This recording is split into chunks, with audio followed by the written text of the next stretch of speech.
I'm Dr. Deepak Chopra, and you're watching Jiyo, the Internet of Wellbeing. And my very special guest today is Ryland Engelhart, and he's going to tell us all about regenerative agriculture and its connection to climate change. So tell me a little bit about yourself first. Been 13 years working in the organic food business. My parents started a company called Cafe Gratitude, which, for those that don't know, it's an organic, plant-based restaurant that, beyond just serving good food, its primary intention has been to use the restaurant environment to elicit and awaken gratitude in people's hearts. We had lunch today from your Cafe Gratitude, and I'm grateful that we all had this opportunity. Absolutely delicious food. But I've also been watching now some of your work in this whole area of connection of climate change to what you call regenerative agriculture. Talk a little bit about that. Certainly. So 4 years ago, I was in New Zealand, and I watched a panel of scientists on a discussion called "Can Human Beings Sustain Themselves on Planet Earth?" And 4 out of the 5 described a pretty grim picture of what we were facing and what we've done to our planet. And the 5th person who spoke shared what he called a blind spot in the climate conversation, and that was that 1/3, approximately, of the carbon that's causing our atmospheric carbon to be over 400 parts per million has come from the organic matter in soil and mismanaged land. And that agriculture could go from the most destructive system on the planet, arguably, to the industry that actually could reverse and heal and draw down that carbon that's been released by fossil fuels, burning of coal, and poor land management techniques. And basically what he described is that the planet is a living ecosystem, as we know, or many of us know, and that 5 million years ago, before there was actually plants on land, there was a lot of carbon in the atmosphere. And then as plants came out out of the water onto land and created a green biomass around the planet, that was actually the photosynthesis that took place actually drew that carbon down into the soil and actually created a livable planet for human beings.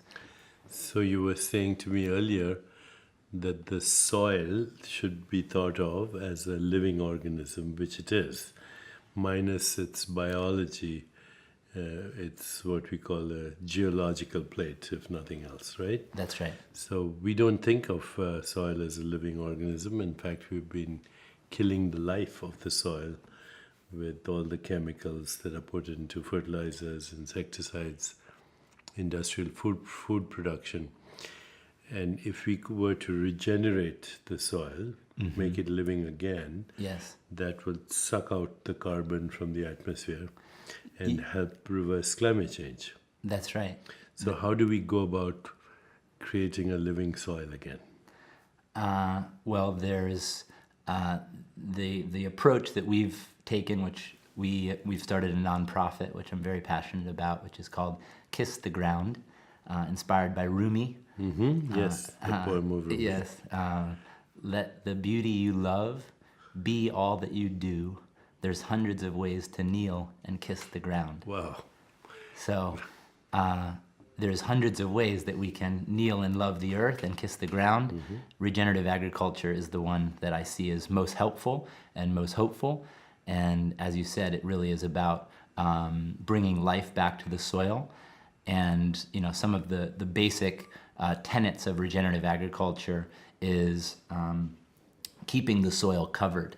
My father likes to say the mother is modest. Keep her covered, meaning most agriculture, we till the ground and we leave it barren, exposed to the elements, and that carbon that's in the soil is exposed, oxidizes, and then rain comes and it it washed away.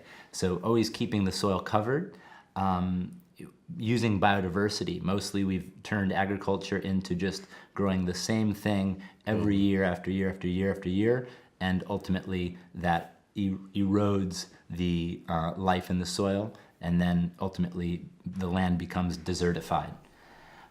So it's really about keeping the soil covered. It's about growing a diverse kinds of foods. It's about shifting to a more perennial agriculture, which perennial agriculture, for those of you who don't know, annuals are things that you plant a seed, grows to fruit in the 3 to 6 month period, and then it dies, and then you have to replant, and oftentimes, in our case, till the ground.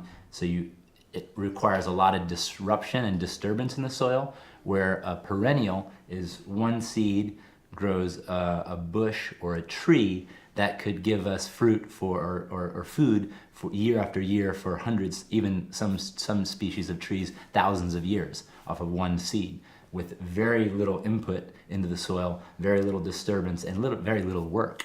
Is this movement catching on? Kiss the ground? Yes. I mean, it's in the global sphere. It's still small, but I would say from when we started 3 years or 4 years ago, I couldn't find anywhere online that in 2 to 4 minutes described soil's connection to climate change, and now there's thousands of articles, thousands of videos. And that's hopeful. I mean, we were at COP21 in Paris last year, and we had the soil story up on the Eiffel Tower. Every 7 minutes was illuminating up. There's the French government implemented a initiative called 4 for 1,000, which means they're going to build 0.04% carbon in their soils annually on all their agricultural lands. And they released that initiative at COP21, and 35 other countries signed on to that initiative. And it was the first time ever that on an official platform that people acknowledge that soil can actually be a carbon sink to help reverse climate change. So, as I've thought about this over the years, it's occurred to me that one of the problems we have is just in our language, which is there's me, there's the environment, there's something called the universe, when in fact it's one holistic organism, right? Which you started this conversation by. The soil and the earth is recycling as our body right now. Yes. And the rivers and oceans are our circulation right now. Yes. This atmosphere, this air is our breath right now. Yes. The light of the stars and the sun is our metabolism and photosynthesis right now. Yes. So why do we call it the environment? It should be referred to as our body. We have a so-called personal body. We have a universal body, and they're both equally ours. I mean, to the extent that we destroy the personal body, we contaminate the universal body. Contaminate the universal body, you contaminate the personal body, because it's one thing. At the core of it is Absolutely. just consciousness. That's right. So I think unless we have that spiritual shift in addition to all these Absolutely. wonderful actions, Yes.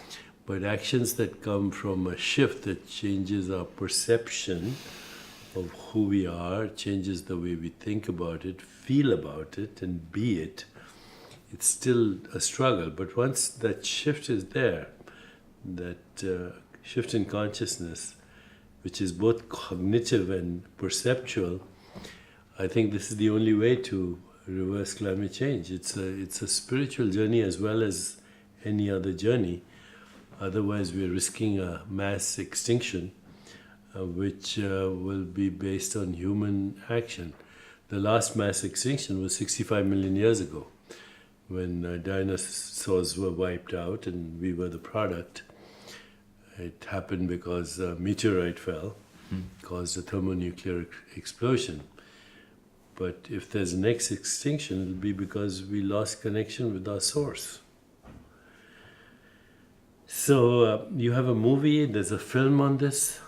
That's right. We are about 80% complete with a documentary film, a feature-length film that filmmakers Josh and Rebecca Takal, who husband and wife team, who made the film Fuel, which was quite a successful environmental film. I know Josh. I'm seeing him in 2 days in New York, actually. Come on! Yeah, seriously. We're that's talking wonderful. about standing in for Standing Rock. Oh yeah, And we just did an event for Standing Rock at the restaurants for Thanksgiving, right. and he was just out there for 5 days for over Thanksgiving. Yeah, as so well. I'm seeing Josh, and so he's the director. He's the director of the film. It's very, very, very, and it's quite. And the film is called Kiss the the Ground. Ground. Yes. Any information you want to give out to all the people who are watching us right now? And don't worry about the dates. 5 days from now, in the big scheme, it's all now. It's right? all now. It's Yes, all it's now and now and now. You said something very interesting earlier, which is again part of all wisdom traditions, that every action consciously that we take now, the sum total of that is all experience, right?